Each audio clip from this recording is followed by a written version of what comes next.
Oh my God, it's 2020. I can't believe it. Oh, it's been an entire, baby. We've been going for it almost a year now. We're celebrating 2019 and, it's been a decade of film. That's such an exciting time to be talking about movies.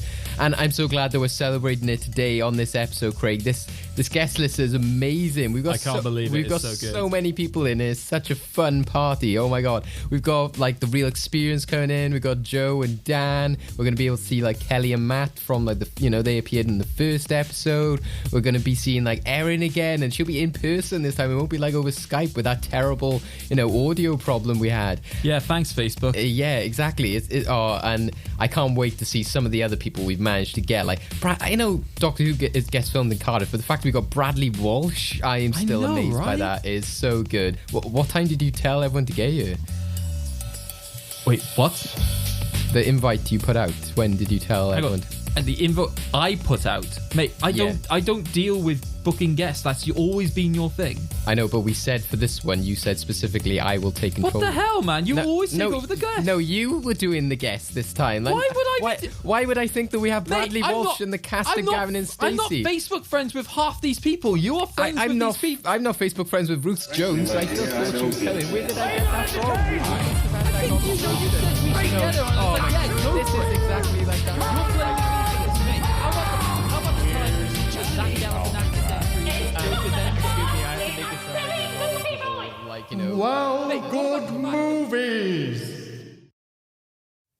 Welcome to Well Good Movies and Happy New Year. Yes, this is the podcast that gives you the topics worth discussing and the movies worth watching. And it is 2020. Yes, guys. Yo. We have had an entire year of great films in 2019. We started the podcast in that year, but we've also had a great decade of movies as well. So today, me and Craig are here to break down some of our highlights of the movies of the decades. So it is myself, your host, David Oscar, joined by my friend and co-host Craig McDonald.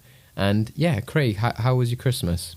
It was good. It was made better by the fact that you addressed me as a friend first and the co-host second. It's quite a rare thing that we've only got the two of us for this episode, so it's just acknowledging then that we haven't got that cold, argumentative tone that you usually get in episodes. Well, yeah, and judging by that opening, you would think otherwise. But how did you feel as for us as Well Good Movies? How did 2019 feel for you? Well, it's nice to get the revival going. I mean, the one thing that we tried to have with the original podcast, but we didn't quite get there just because of the fact that we had 4 fixed people, was just the consistent recording structure. I really like the format we've got going now. The fact that we've had so much support from the guests that we've got, that we've had, and we've been able to have such a diverse range of opinions. It's been fantastic, and just the website's doing really well. I'm really happy with that. Also, just for us as film fans as well, we're doing really well. I mean, we're quizzing and winning things again, which is nice. It's like you said, we've got a great pool of people that we can consider part of the team and stuff like that. So we've made some great new friendships, etc. And yeah, it's really exciting at the moment because it is 2020. This is our first episode of the year. It means that we have had 10 years of fantastic films. You've had some real big changes in the last decade, and that's what we want to talk about today, and why it's also significant that it is just me and you today, Craig, because people get more an idea of our personal highlights, some of our favorites, but also what we believe to be some of the impactful films of the decade in terms of cultural significance or ones of just noteworthiness. So we'll be going through some of our favourite films and talking about why they're the standouts and best movies of the decade. So as usual, it means that we'll be putting films into our movie vault, which is the vault of films that preserves them for all time for our friend, the film god. And there'll be lots of different conversations going on and lots of favourites as we break down the different years by going through 2018, 2017, 2015. We'll go through each different year and picking out some of our standouts and favourites from that year. Before that though, I thought we'd just get a quick summary of where we are in terms of movies for the decade going into 2020, because there has been quite a lot of change, and we've seen the movie industry massively revolutionised. I know a big one for me is obviously streaming. We've seen that completely change now that you've got things like Netflix and Amazon on the scene. Craig, I know you've got some sort of notes there on some of the highlights that we've pinpointed. What did you find the most interesting? What I find interesting is the fact that we've had a range of different film trends rise and fall. For example, this decade saw the rise and fall of 3D films, the fact that you would often have films that would base themselves all around the idea of their 3D, and even having 3D films themselves. They've basically come and gone now. So a lot of those films just don't get made anymore. Instead, what you have is a lot more focus on things like the digital filmmaking aspect. So you have films focusing a lot more on the fact that they want to produce themselves with IMAX, and you have like IMAX being a lot more prevalent. You also have like Dolby Atmos as well, being incredibly popular amongst film fans. We're experiencing Frozen fever, not the animated short thing, piece of crap. But the fact that Frozen spent such a long time dominating people's minds with like Let It Go, inspiring an entire new generation of animation. So moving away from like the 2D aspect and making 3D something that's actually like incredibly popular and marketable. You also had people actually saying "Let It Go" by the end of it as well. Oh yeah, obviously, like those people are right.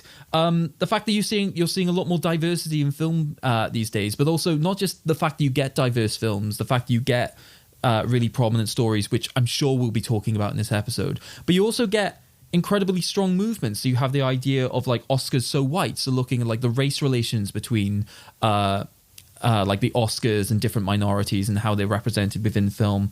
You have smaller franchises rising up, but also creating really strong franchises, such as like the John Wick series, bringing more popularity to Keanu Reeves, or the Keanu-sance. I've been told it's. I don't know what this is. What is it, David? The Keanu-sance, which is basically kind of like how Matthew McConaughey had like a hot moment a few years ago, where you're just seeing Keanu Reeves, in Toy Story 4, in SpongeBob, in John Wick. He's in quite a lot of films this year, and seems to be more popular than ever.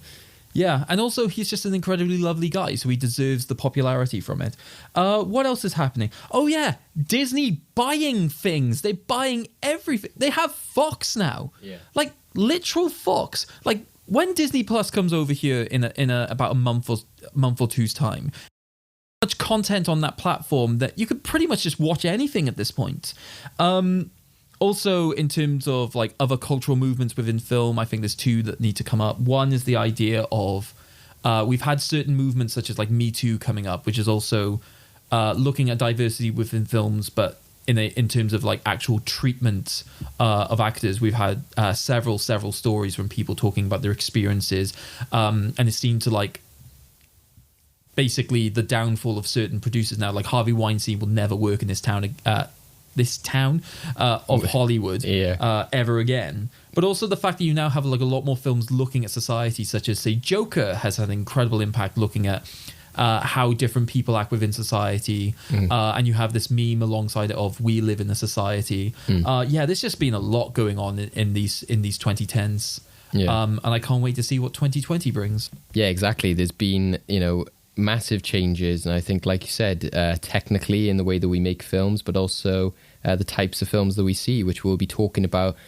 today. So our main topic today is movies of the decade. We'll be going through each individual year randomly as we make our way through what we feel the conversation is going, and picking out like our highlights of the decade and putting them into the movie vault.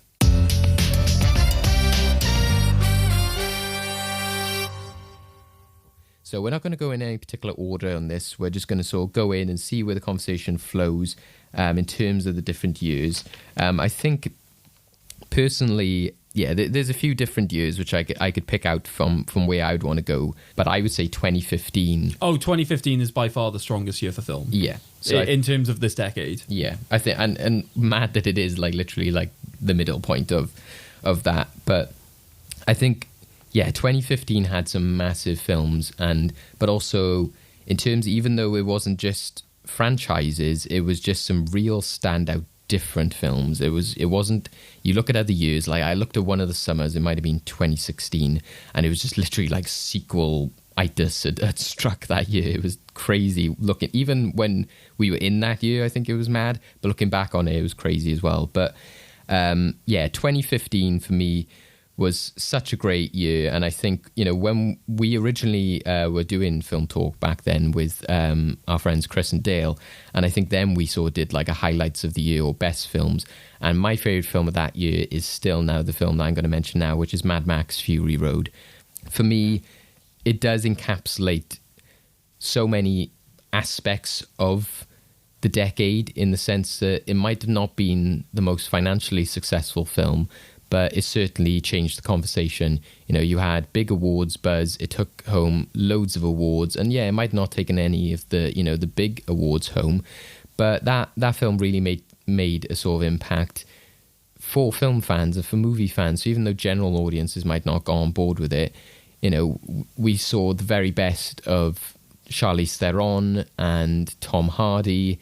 You had a great comeback for George Miller, and there's still talk and demands for him to come and, make a sequel. So for me, Mad Max Fury Road was such a different type of film.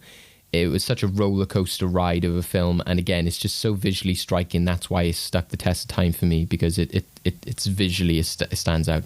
Just the fact as well, it made the Academy recognise the value of supreme action films. It was a film that basically had very little dialogue, but was dictated by essentially like the choreography of its incredible action. The fact that they didn't really write the film; they basically storyboarded the entire film, and it just shows. It has some of the most striking visuals and just genuine effort put into a film that I've ever seen. And like, it was, as someone who didn't care about Mad Max, and I was really reluctant to go. Yeah. I was blown away. I'm glad that I did. Yeah, exactly. And I think it's also, when you're talking about films of the decade as well, there might be a film that came out that year which then you've never revisited or didn't stick around much in your mind. But Mad Max is one of those as well, where I have rewatched it, and it keeps up every time. Like it doesn't depreciate in quality. I enjoy it just as much every time. And there's new elements you get to enjoy about it. And I think also something that we didn't talk about when we were saying about highlights of the 10 years was the conversation of VFX and practical effects, which have made a massive comeback thanks to films like this and Star Wars. But also that integration with VFX artists will say practical effects are really important as well, because they like that collaboration between the two. They don't want things to just be CGI fests, and I think that this is a perfect example of that as well. Oh yeah, just the fact that the vast majority of CGI effects in this film were distant background and maybe some of the cars. Yeah, exactly. Yeah, or like just to sort of make some of the practical effects more believable when they jump in back and forth or something like that. So yeah, it's definitely one of my favorite films from the past 10 years. I think there's some really cool moments. You've got great characters like Furiosa, and Immortan Joe, the villain. Again, not somebody who has like a massive amount of dialogue, but again, it's just a really great villain in that you just understand what his motives are, what he wants, and he drives the story. But also so do Max and Furiosa and all the characters that they come across along the way. I think such a sort of standout film. Another one from that year again, which I need to highlight, and fittingly with its title, is Spotlight. Yeah. This was also highlighted by our previous guest, Ali. So she had won our Endgame in the musical episode. So we said, you can bring up a film or a choice, get us to choose something in a future episode. And I said to her, what is, a standout for you for the last decade? And immediately her answer was Spotlight. And I was so happy that she chose it, because, it triggered me to revisit the film. And again, a film that still stands up so well. And you can often have films that are sort of awards contenders or dramas which haven't got the best rewatch value, because either you've sort of like learned the story, so there's not much more to like rewatch.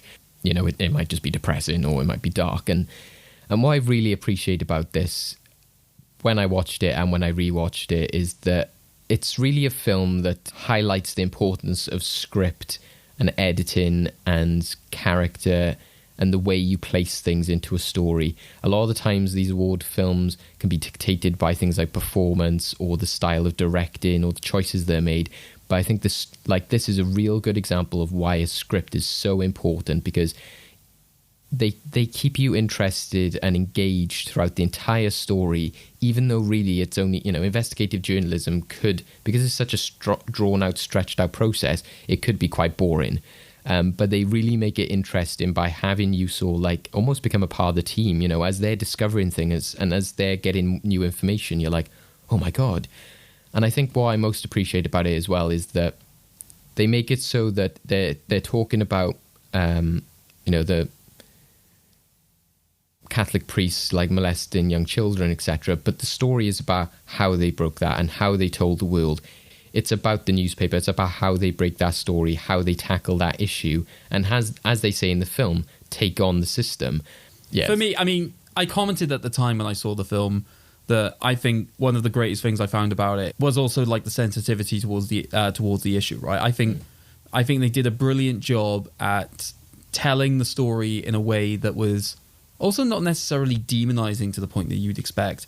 Even in the moment where you'd expect the most demonization, so the fact that one of the reporters finds out one of the sort of rehoming systems that the Catholic Church used to move their priest ended up being down the road from his house, you would have expected some form of violent outbursts and so aggressive confrontation, which you get in a lot of award contenders, right? They want that big dramatic moment. And the fact that they just didn't have those sort of moments, that I think the most you get is that he takes the paper and jumps it outside of the house when the story is released. Yeah. I just moments like that, just showing the fact that they have constraints and they just want to tell the story in a genuine sense, and it just drove the characters in really passionate but realistic ways, not just overblown, not just showing off the performances, but actually just getting that sense of grounded life. I said it because we watched it the day before the Oscars. Yeah. And I think from that point on, I think up until that point, I was I wanted Mad Max to win. Very determined about the fact. And the moment we came out of Spotlight, I just sort of decreed Spotlight should win. Yeah. And then I woke up to text messages from you. Yeah, thanks for not ringing me, by the way. Yeah, just woke up to a variety of text messages just saying Spotlight won. And I was just overjoyed. Yeah, it was a great moment as well, because I think there was some other big favourites that year, wasn't there? Maybe it was I think it was The Revenant. Revenant, I thought so, yeah. So, yeah, it was a great win as well because it did win one of the screenplay awards as well. So, again, a great win for writing. And I think you're absolutely right about how they don't demonise things. That's something I really appreciated about the film, is the fact that they didn't make it so oh, well, let's make, one of the victims a main character, or let's show, one of these incidents is happening, or let's show scenes inside the church, etc. And I think that scene you mentioned about that guy who, has the rehabilitation centre around the corner from his house, the fact that you never see his family is quite amazing. So the fact that you never see his family, or you never see anyone coming out of that house. Yeah. Another, again, highlight which I had to mention was Inside Out, which obviously I know you will agree with. We talked about this in our Pixar episode. Yeah. A film with such emotion, such inventiveness, a fantastic score, and great characters. And again, every time I watch it, it just does not, lose anything. It's just as emotional every time you watch it. There's been a lot of animated films, a lot of Pixar films throughout the years, but I think for me this would be the standout, because again, as much as I enjoy things like Coco, I think that is successful through things like the songs, whereas Inside Out is successful on many different attributes of the film. It literally takes one of the most difficult topic matters for most people to understand and explain it in an incredibly sensitive, believable, child-friendly way. The idea that you have people who have taken such degree to understand the ways in which the human mind works, especially with topics like depression and isolation and stuff as well, maybe. Yeah, a bit like isolation, I guess. Just the fact you have those concepts and how it builds up. It's not feeling sad, it's feeling nothing, which is worse than feeling sad, and just a very incredibly mature idea that feeling sad is okay. It's what you do with that sadness that changes things. And I think just having it personified emotions was a great way of doing that. Any other sort of standouts for you from 2015? So I think we'd be remiss to not talk about the fact that it was obviously the year that brought back Star Wars. Yeah. So obviously, it was the year that we had The Force Awakens. There's still obviously debate amongst the community about whether or not that's fundamentally a good thing, but I think the bigger discussion needs to be had is like whether or not like we're happy to have Star Wars back in our lives, and I think Force Awakens does at least bring that to us. It at least also brings forward a community who often felt, betrayed by what a lot of the prequels did, in terms of like its absolute over-reliance on CGI and the idea of, not necessarily sticking true to the heart of Star Wars and going off on the mass rambly sort of trade union bull. Yeah. And also just bringing in like a new cast of characters, which like generally likable in their own right. And even though there are elements in which they do just copy New Hope. Yeah. It is just nice to see like a lot of the old cast coming back and just seeing like how these stories are developed. And also seeing Star Wars just going back to practical effects. It was just a nice fun experience to have in the December. Yeah. And it obviously just triggered then the wave of Star Wars we've gotten since, which for some people is a curse more than a blessing. The other film that I would like to mention, again, it's award contender. It's an adaptation, really, really dark film that I think at the time we were, I don't want to use the word scarred, but it definitely left an impact on us, which is Room. Yeah. Fantastic film, really, really bleak subject matter. Yeah. You need to be in the right mindset for this film. But again, it was just utterly fascinating film. The fact that you take this child who was raised for all of his life in absolute captivity of like a really abusive situation, and not only seeing this horrible looking world through his naive eyes and seeing a weird sense of beauty from it, but also seeing how he adapts to like new life and just like how he still has like a yearning to go back to that old world, and like how he gets past that. Yeah. And like that sort of demystifying of his world. And also just Brie Larson just absolutely nailed the performance, like earning that Oscar outright. Yeah. Any other years now you think as next ones you think of highlight that stand out to you, which may be quite different to 2050? I think for me, I'd like to look a little bit at the beginning of the decade, which is 2010. Yeah. Purely because this is around the era where, I mean, first of all, when it comes to like award contenders, it's where I'm essentially dipping my toe in slightly. But I think there's one film from that decade, not decade. 2010 had the entire pocket. Sorry, 10 years is a decade. Yeah. So seeing 2010, I was like, oh, decade. Yeah. No, there's one film from that year which still has a massive impact on my life, because I think there's a lot of like outside influences to that. But I think it's worth talking about Toy Story 3, because originally that was a film that was meant to like end an era. Which seems to be a weird theme for the beginning of the 2010s, ending of eras. Yeah. But yeah, no, like I still go back to Toy Story 3 because I still believe it to be the definitive ending of the Toy Story. Right. And basically, in terms of film, just an end of my childhood. Yeah. Which is depressing. And just the fact I still enjoy it. I still love the characters of that film. I still love like the mature look at like aging and like moving on with friendships and relationships, and just that's something that's been a recurring theme throughout the decade for me, just the sort of changing nature of friendships and relationships. Plus also I think in terms of like, we talk about Inside Out being definitive Pixar like story, I agree with that. I think in terms of definitive Pixar like animation, I think Toy Story 3 is definitely that. I think that's where they really got into their stride of just the really strong, sharp like color and just absolute framing and just designs of all the characters. I think the way in which they use the stories and use the nostalgia is basically perfect. I think the ending is the best definitive ending that the franchise got. We won't discuss Toy Story 4 here because I will get angry.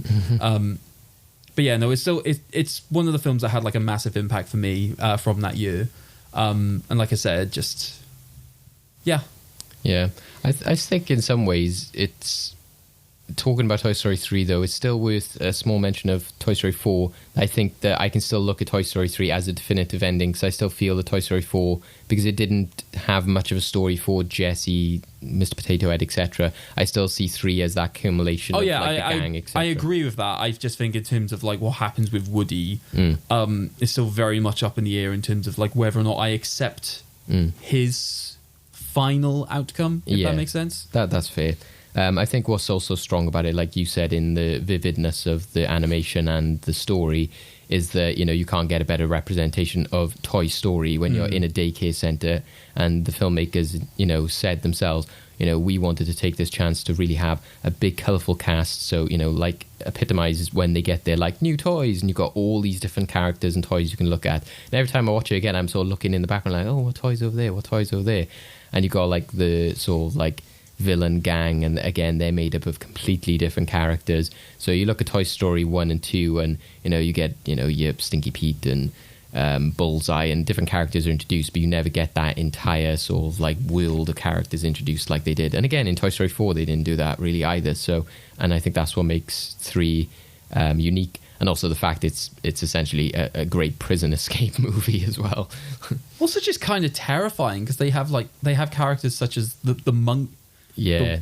The watching monkey. And it's just, Big Baby as well is quite terrifying. Yeah, Big Baby, and just the fact that they're all under the command of like Lotso. Yeah. Just who is the most initially disarming sort of like old gentlemanly pink bear, and just turns out to be a basic psychopath. Yeah, I actually saw a thing online, and it was best villains of the decade. So it had like the likes of, you know, your Thanos and Loki, and I think then David going very old there is like, you got your Thanos. Yeah. But they also threw in like the daughter from Get Out and Silver from Skyfall. Oh yeah, spoiler on Get Out, by the way. But they also have Lotso like in the middle, which I found quite funny because it's just like all these like human realistic characters and then just a pink bear, which is very justified. I'm actually for that year, I didn't pick it out again because in my mind I was just like, well, I still, to me, Toy Story is still my favorite of the entire. So that's why I didn't go, well, if it's not my favorite Toy Story film, does it deserve the pinpoint? But, you know, I think you're right for everything you mentioned. But I wanted to highlight for animation Tangled, because I think that did some really great things for Disney animation. I think they got onto a good start with like Bolt. And I think, you know, they've done great things with Moana and Frozen, but I still think the Tangled not only holds up, but is better than those two films because you have such likable leads in Rapunzel and Eugene. You have great characters like Maximus. You got the chameleon in there. Mother Gothel is a fantastic villain. You have some really great songs in there. And it's just a really feel-good film. And again, animation quality is showed a step up for Disney because they went with the idea originally of they wanted it to look like the sort of swinging girl painting, and obviously a bit of that gets lost in the fact that you're not doing things like 2D animation, but they do really make it a very vivid, beautiful film. And I think that the lantern scene is still very, very iconic, and I think, you know, to me, I think that is just as good as like moments like you saw like Beauty and the Beast ballroom scene. I really, really think that is like a great scene and a great song, and I think doesn't get enough admiration. But, you know, I really think the Tangled was a great start for Disney animation and one of my favorites from them in the past 10 years. On the entire flip side, though, a film that I have to mention just because, again, I think that this film still sticks in my mind. One, for like how much it creeps me out, but again, how much it sort of changed film is. You're going to say it. Black Swan. Yeah, Black Swan. Yeah. What's your feelings on Black Swan? I've only been able to watch it the once. It was an incredible experience, but I wish not to repeat it again. Like, it's weird. I have this debate like a fair bit with people because many people like to compare Black Swan directly against my favorite film of all time, which I'm sure we'll get to that soon. Yeah.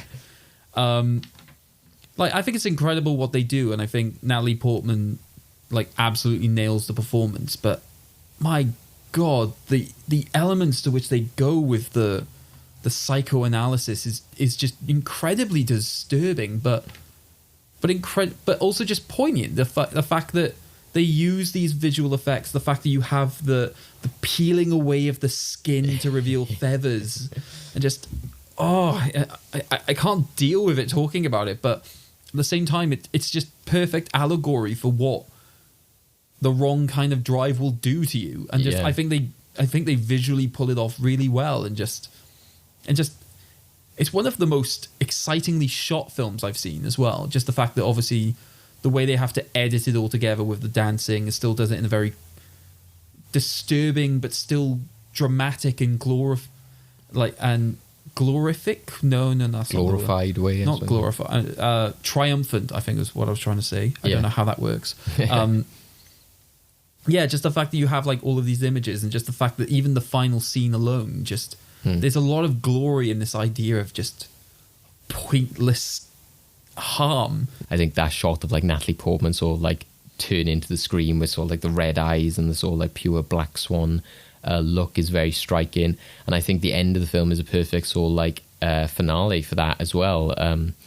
Whereas a lot of films of that type might be too tempted to go either too meta or too here's the message kind of thing, or they want to wrap it up in some way. But I think that one just perfectly encapsulates what that story is about.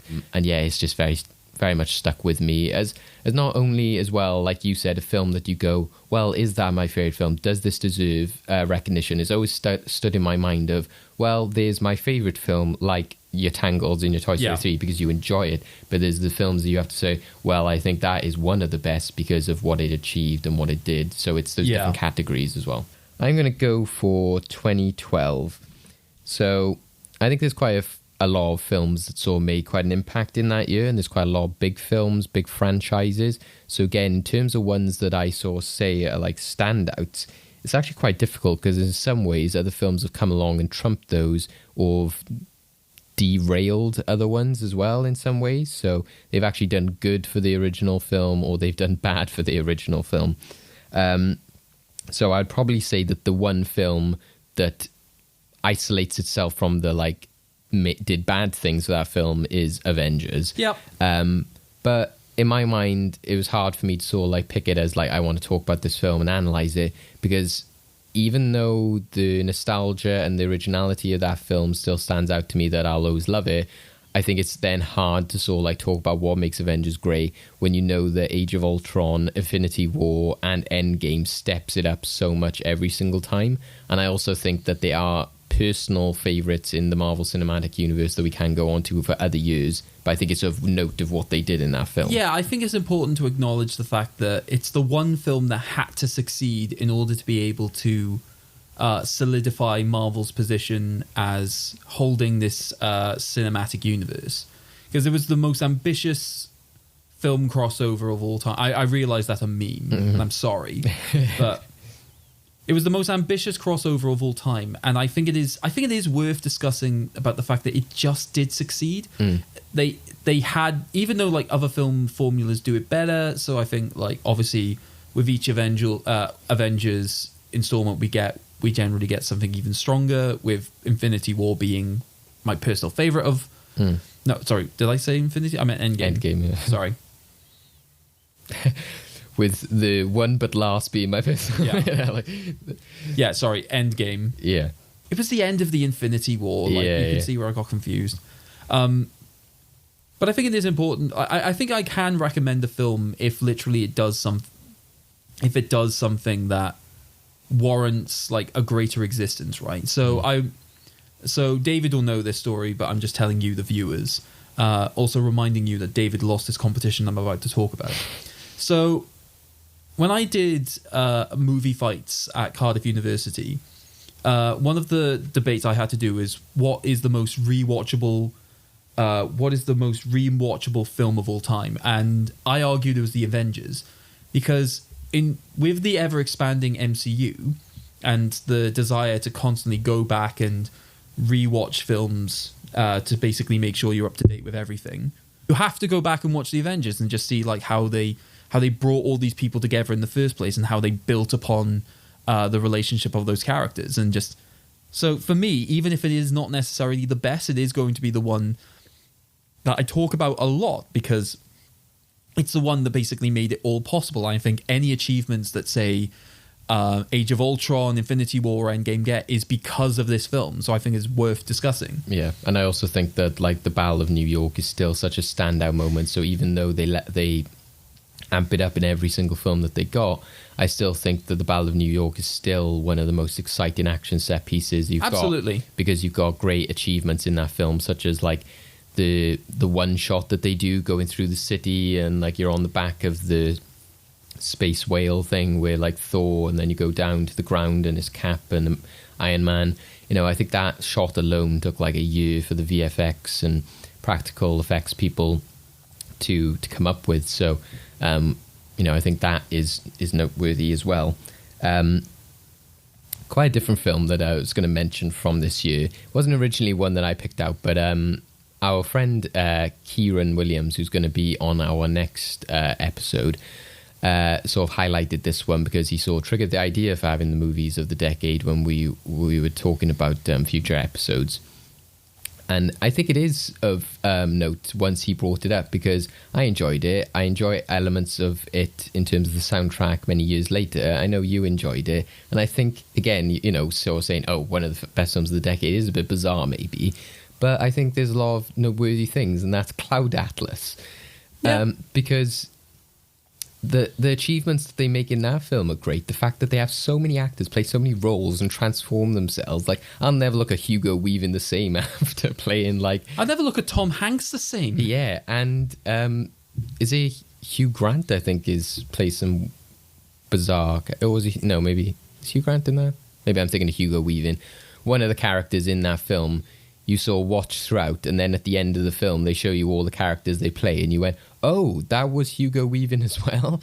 So yeah, there's some crazy sort of like makeup work that they do in that film. Yeah, so just to give you like a full range of who's in it, so you've got Tom Hanks, Halle Berry, Hugh Grant is in the film. Yeah, I thought so. Jim Sturgis, Hugo Weaving, Bey Doona. Jim Broadbent is a huge one. Yeah, exactly, yeah. Like Susan Sarandon, Keith David, like lots and lots of people. Yeah. From what I remember, Hugh Grant has one of the most bizarre transformations of characters in that film.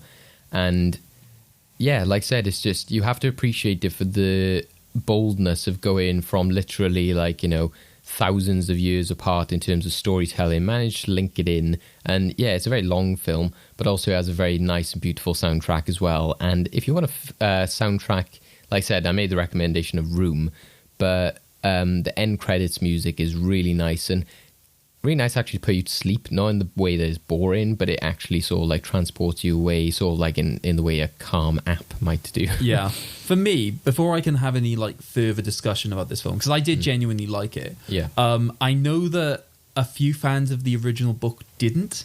And I'm curious to know exactly why. I'm curious to know what it is that the book is able to handle in a better way that the film wasn't able to handle. Because I genuinely enjoyed the idea of, over time, you work out the idea that the actions that these people committed basically transfer upon themselves in terms of like different lives. And I love the way that they transition certain characters and certain perspectives that they have into ways of suffering.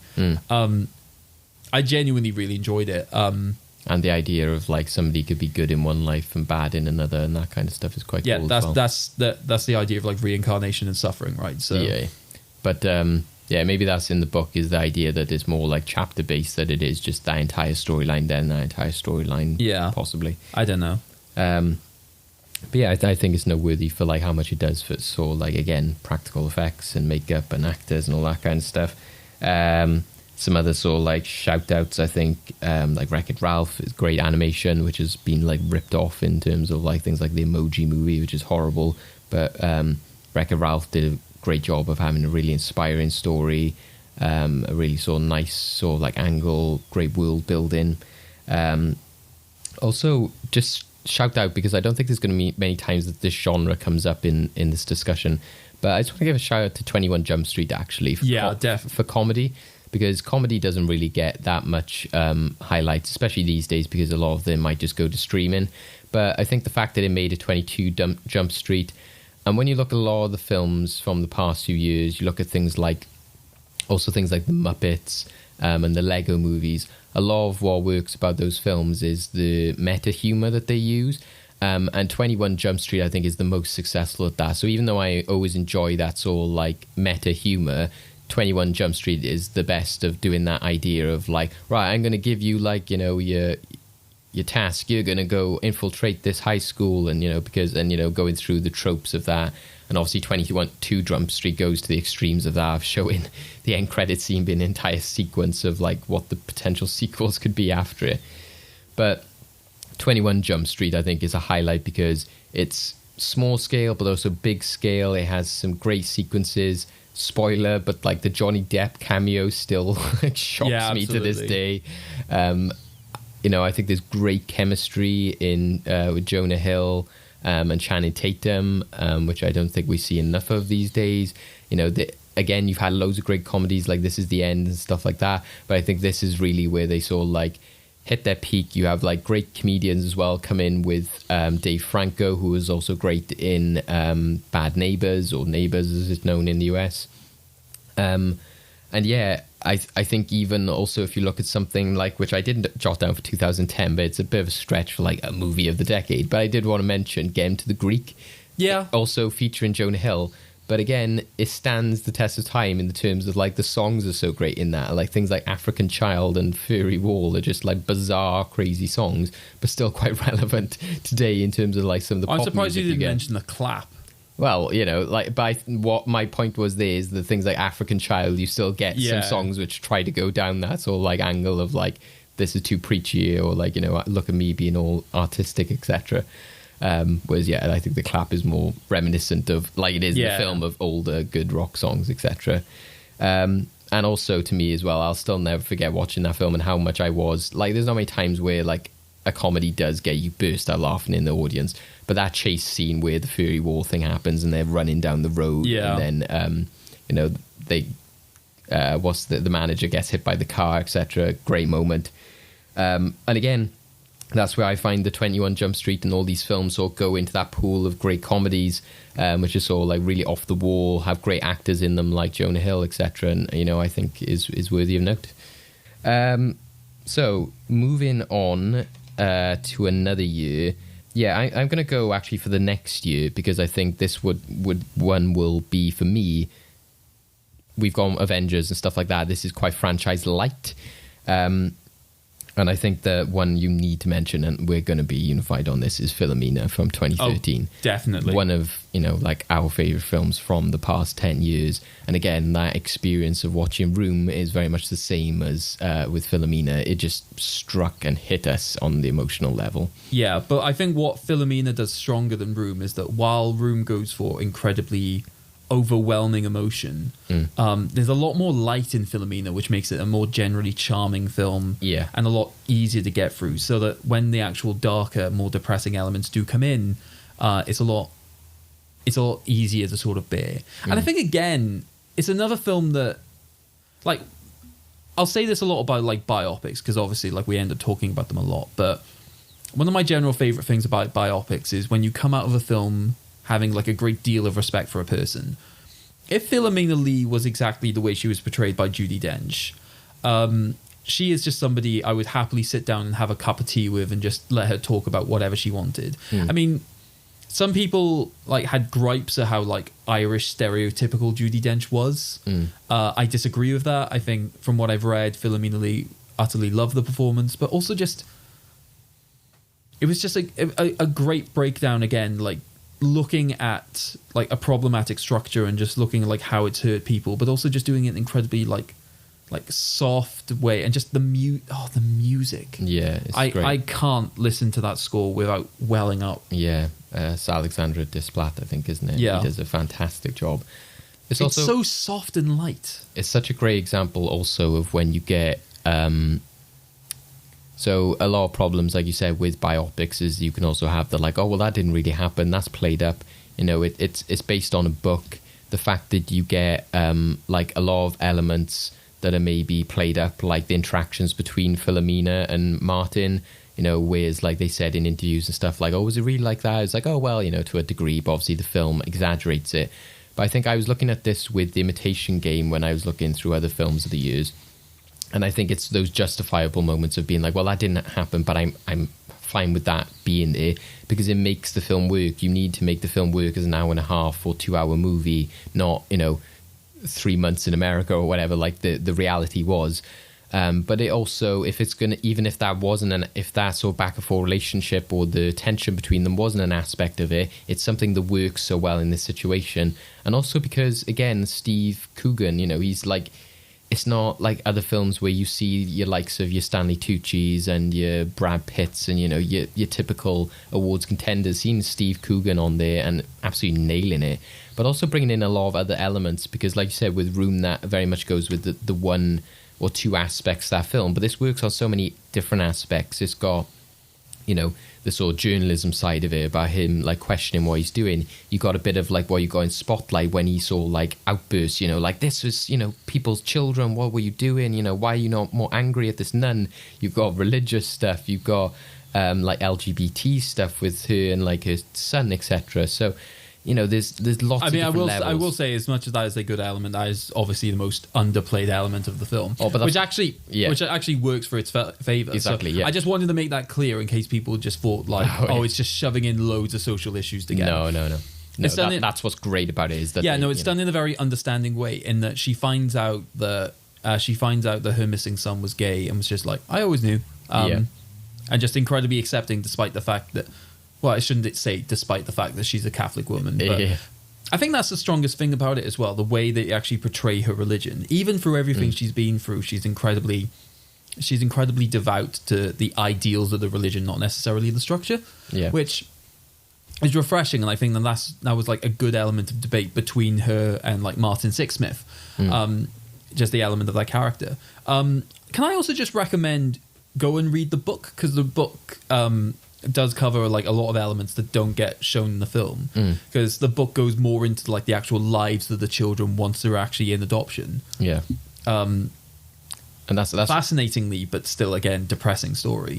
And that's again a really great opening from the film. I think that's what's so good about it, is sucks you in from the get-go when she's there like screaming when like her child is taken away, etc. But then to have that on the opposite side, like you said, whereas a lot of these films like Imitation Game or Black Swan will leave you sort of like on a dark or somber note. It's like, oh, what a nice woman. That, you know, she like they show that different side of humanity. Just even the fact that the ending scene is her giving one of her like lovely little old person anecdotes. Of a book she's reading. Like it was great. So again, that film, you know, I just love. Although on the absolute opposite end of the spectrum in terms of going from such a very like a small, intimate, like personal story to an absolute large-scale technical blockbuster. One of the films I want to talk about is Gravity. Oh, really? Wow. Yeah. I wrote this down, but I didn't think you'd want to go through that experience again. Well, Gravity. Right. Yeah. So just to give people a heads up, like I have a little bit of aerophobia. No, it's not vertigo. Vertigo, I suppose. Okay, a little bit, and so anything where it feels like fall. So essentially, the fear of falling. But you can't. Even if I have that feeling, you can't deny how much of a technical masterpiece that Gravity is. Right? Yeah. And also like when, like we said, we were looking at other films, and you go, well, this has spawned into other ones. Like you said, Spotlight to The Post. Gravity has spawned such a like slew of like sci-fi, realistic, like, you know, Ad Astras and all that kind of stuff. And then that's where you do realize, well, this is still, you know, the film that started that and did it to a better degree. It's also the only film we force ourselves to go and see it in IMAX 3D to get like the full experience of it. But I think it was the right decision. Yeah, and there's so many nice moments in that film. I think the one that always has stood out to me, again, even though I haven't rewatched this film as many times, the score I think was beautiful in that film because it was different. But also that scene where Sandra Bullock is in the transmission sort of like room, the satellite, and she can hear that like baby crying, etc. Like that, moments like that really sort of stand out. And I think that's what makes that film like really special. And again, goes with that idea of like adding another layer with the George Clooney aspect to it. I won't spoil this, but you know, it adds something different, which makes you think after the film as well. Not so much just like other films where you're just like, oh, it just was what it was kind of thing. So yeah, I agree. It's led to a lot of great things, and I think things like Arrival, The Martian, wouldn't have existed without this film. Oh yeah. I think one that I do want to highlight in terms of like the sort of franchise or big blockbuster ones is for that year is Catching Fire, the Hunger Games film. Just because, again, I think those films are of note for me for the decade. So I think this is the one that encapsulates it the best for me because it has all the elements that work in the other films. And even though I enjoy a lot of the political elements of Mockingjay Part 1 and I love the sort of like Hanging Tree song that they have and that idea of rebellion, you do miss the actual game itself, the Hunger Game.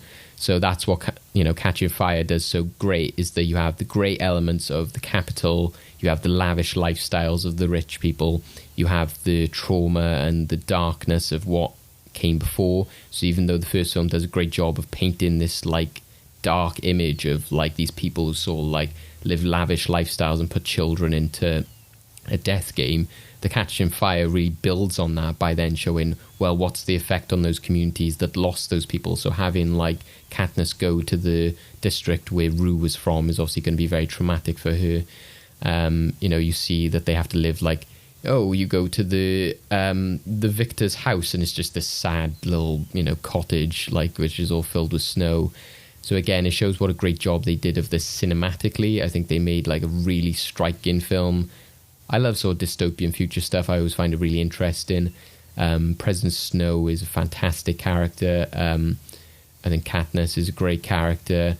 Stanley Tucci is really fun in it, as well as the host. And they just made a world. It's like, Harry Potter and Avengers and everything. They made things that, are very symbolic to that franchise, which don't seem like anything else at all. They added sound effects that add to the little tributes they get sent when they're in the games, and they get sound effects of when they arrive, etc. So I think it's a really important film, and it really highlights as well, kind of like what we were talking about with the Joker aspect of that cultural movement of people, the rich versus the poor stuff. So I really enjoyed it, and I'm really glad that those films happened. Hey guys, Dave here. That was it for part 1 of our Movies of the Decade special. If you want to listen to part 2 and you're listening to this when it's just come out, then you won't have to wait very long.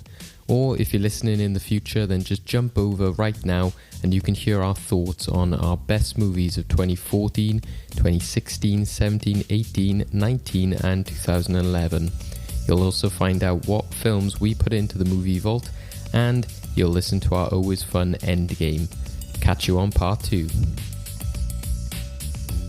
Potentially one of my favourite MCU films. Everyone thought it was just going to be a massive cash grab, and what was it? It was genuinely complex, like funny, innovative. Like the animation style really worked. It was like the most different sort of animation. So you have got a number. I've genuinely gone through and counted how many times you said the name. Does bring back the idea of like the movie musical in ways that La La Land tried but didn't quite get to. It's again so ambitious for being able to tell that, which you wouldn't have had like years ago, I don't think.